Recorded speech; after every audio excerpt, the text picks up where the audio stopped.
Welcome everyone back to weekly weather updates, and in today's video we're going to have the latest from the live radar, run through the UKV, have a look at the precipitation and the temperature over the next 5 days, as we are now drawing in an easterly wind. It's not a very cold easterly, but it is a cold easterly, and there will be a mix of rain, sleet and snow coming in from the North Sea over the coming days. Temperatures will generally be below average for all temperatures by day, maybe just about nudging towards the 4, 5, 6 degree mark, but for most it's 2, 3, 4 at best, with temperatures overnight inland getting well below freezing. So it is a cold easterly, not a very cold easterly, but nonetheless still could have some disruption over the coming days. As we head into the longer range towards the middle of February, we are looking still very much in the balance. We've still got a few runs producing very cold easterly or even northeasterly runs. Other runs trying to bring in the Atlantic, and there are even some runs which are kind of stuck in between, where some parts of the country could be very cold and wintry, other parts would be in the milder sector with heavy rain, stronger winds and temperatures into the double digits. So we've still got a whole array of scenarios in that longer term, but as we saw in yesterday's video, there are still runs just like that Eastern WF run we looked at yesterday, which are continuing to show exceptionally cold conditions, but there are still plenty of runs that are showing something milder. So as I said, still in the balance, and we'll show you what the latest runs are doing at the end of the video. So do remember, if you enjoy my videos, do like and subscribe, and remember to follow me on Twitter as well, the links in the description. If we start on the live radar, you can see it is mostly dry at the moment, and that's because the high pressure has built over the top of us. However, the winds are veering in from the east across the far south, and that's why we can already see a few showers coming in off the North Sea. Now at the moment they are cold rain, and that's because the air mass hasn't really cooled down yet, and we have got slightly milder dew points with the air picking up a little bit more moisture out across the North Sea, and that is going to be a bit of a problem with the precipitation typing over the coming days. Dew points are really only be hovering around freezing, so where they do go slightly above freezing, we would be looking at probably rain or cold rain, so 2 or 3 degrees, but rain. But if they dip to 0 or below 0, then we could see the same surface temperatures, but we could see snow falling out of the sky. So it is very much touch and go, and we're still getting a lot of disagreements from the models, so it is going to be very much a nowcast situation. We have got a very strong idea of where the precipitation will be, it's just the typings which continue to cause us quite significant headaches. Now, if you look at the temperatures, under the centre of the high, it's actually coldest, even though this is where slightly milder air still is. Across the far southeast, the coldest air is starting to move in, but you can see here it's actually slightly milder, and that's because the cloud associated with those showers are holding the temperatures up slightly. But further north and westwards, recording this around 7:30, already seeing those temperatures dropping away. Now, if you look to our east, this is where the air is coming from. You can see it's not actually that much colder than what we're seeing on the ground at the moment, and that's why we're only going to see a cold easterly, not a very cold easterly. Temperatures average to below average, chilly, wintriness around. Nothing though that like the beast from the east or something of those sorts. That's a possibility later in the month, but for the time being, the next kind of 5 to 7 days, we are drawing in chilly air, but not very cold air. As you can see at the moment, that very cold air is actually getting pushed away from northern Europe, and that's because on the northern side of this high pressure system, we are seeing very strong southwesterlies, and you can see even bringing milder air all the way to the north of Scandinavia, and even producing rain up here, getting up toward the Arctic Circle is pretty ridiculous, but it is because of a long far-fetched southwesterly above the centre of this high, and it means all of the cold air that's towards Scandinavia is getting displaced, and that means that with our easterly it's going to be chilly, but we're not drawing from a very cold source, and that's why it isn't going to go very cold, or at least not very cold in the coming days. Now if you go over to the latest UKV now, you can see those showers starting to move in to the far southeast over the coming hours. Not doing too much into Friday morning, but into the afternoon, those showers do pick up. Mostly, as said, rain initially, but starting to turn a bit of wintriness, especially further westwards over higher ground.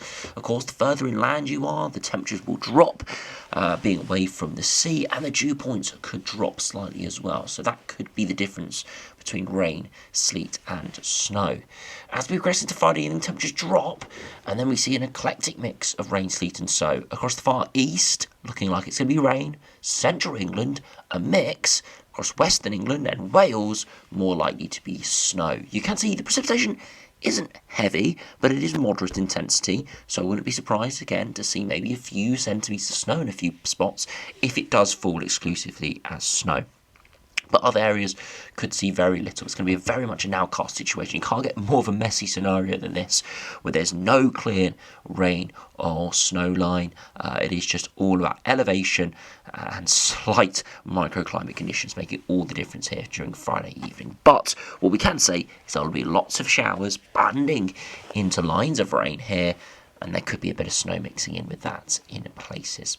That continues to move westwards and northwards again, snow in the north and west, and then a little bit more rain moves into the far southeast. Now there's a possibility of a bit of a milder sector moving through on Saturday. I say milder sector, it's not that mild, but temperatures could get up to 5 or 6 degrees, so out of the realms of any winteriness, so it is a slightly milder sector. But that will get pushed away by another cold front and cold sector moving in for Sunday into Monday, where again there could be more showers, some of these again turning to snow, and you can see more of a widespread snow risk there for northern areas through Monday and Tuesday, continuing to look very cold all the way until Tuesday. Now, if you look at the upper air temperatures, you can see the chilly air is moving in at the moment, and you may be wondering why. As I said, is it mildest in the southeast at the moment, coldest in the north? And it's all because of the high pressure, clear skies, temperatures falling away rapidly in the north, whereas the clouds just holding those temperatures up in the far southeast. As we progress into Friday, that cold air becomes more widespread, and that brings the risk of winteriness through the evening, where that does move in. But as I said, into Saturday, we see this slightly milder sector in the far southeast. It's not mild, it's still below average air, it's just not cold air. And that could turn things to rain, or at least give the temperatures a little bit of a bump during Saturday afternoon. But there is even colder air returning once again behind that. That starts to move in for Sunday, and then we start to see another pool of very cold air from the east coming in for Monday and Tuesday, even the -10 isotherms. That is getting towards very cold territory. But of course, it is an isolated air mass. It's not within a big, large, cold pool. So it is going to be difficult for that to completely dominate. As you can see, it does move further and further inland into Tuesday and starts to lose its intensity. So it is looking chilly, cold over the coming days. Nothing very cold at this stage, but cold enough to bring widespread below average temperatures over the next week or so. Potential for snow in places, but not expecting a major disruption at this stage. But it is one to keep a very close eye on. Whenever we get convection coming from the east, it can be very unpredictable, and especially with the uncertainty with precipitation typing here, it makes it all the worst for forecasting. If you look at the dew points, you can see the dew points are still above freezing this evening, and that's why, again, most of that precipitation is falling as rain in the far southeast, but dew points will drop into Friday, and you can see here into Friday evening, they're hovering between -1, -2, to about +2, and anywhere between. As I said, further northwards and westwards you go, colder those dew points, generally further inland. You can see the far coastal areas are more above freezing, so very, very difficult to determine here. And you can see eventually a slightly milder sector moves through on Saturday. Dew points maybe up to 4 or 5 degrees before eventually cools down. We see much colder dew points return into Monday and Tuesday. And the 2 metre temperatures, as I said, are going to be chilly. Nothing spectacular, but definitely going to feel pretty raw out there. This evening in those northern western areas, temperatures are towards freezing or below freezing, further southwards and eastwards with the cloud around 3 or 4. So still cold, but just nothing too extreme. Into Friday afternoon, temperatures really struggling, 2 to 4 degrees at best. So it is primed for winteriness, but you can see as we head into the evening, those temperatures don't fall away massively. Maybe 0 to 2 degrees, more towards the 3 or 4 degrees as you progress eastwards and towards coastal areas. And that's why, as I said, there is the risk of mixing within the widespread precipitation. Into Saturday, temperatures during the morning, again, low single digits, and by the afternoon, they could creep to 5 to 7 in the far east, much colder further westwards. But as I said, these could move around very quickly as those air masses are so small with such high contrast. Ever so small adjustments can make all the difference. So wouldn't be surprised if the temperatures were much colder than this once we actually get to Saturday. See through the evening, temperatures dropping away once again. Sunday, more of a widespread 5 to 7 degrees with that milder sector becoming a bit more widespread, but temperatures drop away rapidly into Monday, and by Monday afternoon not getting much above 2 to 5 once again. Tuesday, again, a frost into the morning, and by the afternoon again, 1 to 5 degrees, so much chillier day there. As I said, not very cold conditions, not 1 or 2 degrees by day or ice days or anything like that, but still chilly, still cold enough to give some snow. And regardless if you see snow or rain, it is going to feel really cold with that wind chill coming in off the North Sea. I said most areas will feel probably below freezing. So yeah, it is going to feel like a proper wintry next 7 days or so, and there could actually be some proper wintriness out there. But we'll wait and see. It is, as I said, going to be very much an outcast situation with all of that mixing through Friday evening. But hopefully we'll have another video out tomorrow before that main bulk of precipitation arrives. We'll be able to see what the live radar is doing and compare it to the main runs, and that should give us some good indications of how accurate the models are being with these temperatures. Now, if you head into the longer range, look at the latest GFS. You can see the easterly winds arriving at the moment, continue to be cold from the east. High pressure continues to kind of move around to our north, not extending far enough northwards to pull in very cold air from the Arctic, but close by to keep that easterly all the way through much of next week. And then the high pressure does move northwards, and this is where we start to see massive disagreements within the runs. The GFS here has got low pressure to the southwest, very cold air to the northeast, and it's the issue is, what are we going to pull in? Are we going to pull in the northeasterly, or are we going to pull in the southwesterly? And all is dependent on how strong this high is. Now, the GFS this evening pulls in the southwesterly. It's a bit of a battle initially with some cold air to the north, but eventually those westerlies do win out. The cold air is agonisingly close, just across the North Sea into Scandinavia, but we don't quite put it in. It's even better shown here on the potential equivalent temperature. Very cold temperatures just across the North Sea into Scandinavia, but because that high isn't strong enough, we don't tap into it. But other runs are producing that high pressure system more dominant to the north and are allowing us to tap in to that very cold air. Now, the GM is very similar over the coming days. Those easterly winds continue throughout much of the next week. High pressure continues to build to our north, and as I said, in that longer term prospects, it does build northwards, and it does potentially open the door to northeasterlies.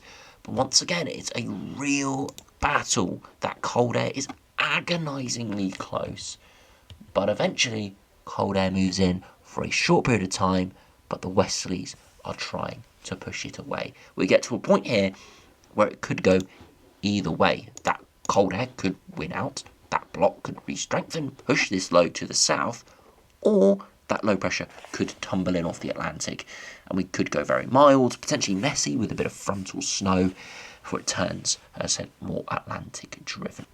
All dependent on that high pressure system towards Greenland. Now, to finish by looking at the latest ECMWF, this has just come out.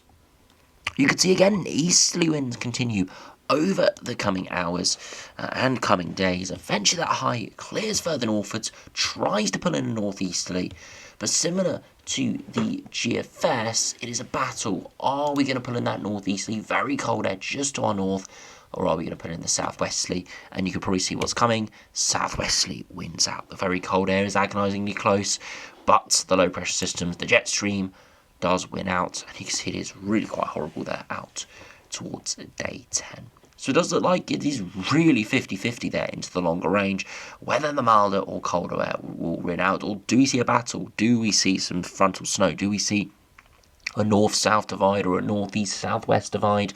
It's very difficult to say at this stage, but for the middle of the month, it still is looking very interesting. And as we'll see from the ensembles now, that all options are still on the table. And if you look at the latest GFS, the one thing that does stand out to me is the next week, there really is very little agreement on those upper air temperatures, other than the fact they're probably average to below average. Some runs, -8 to -10, pretty cold indeed.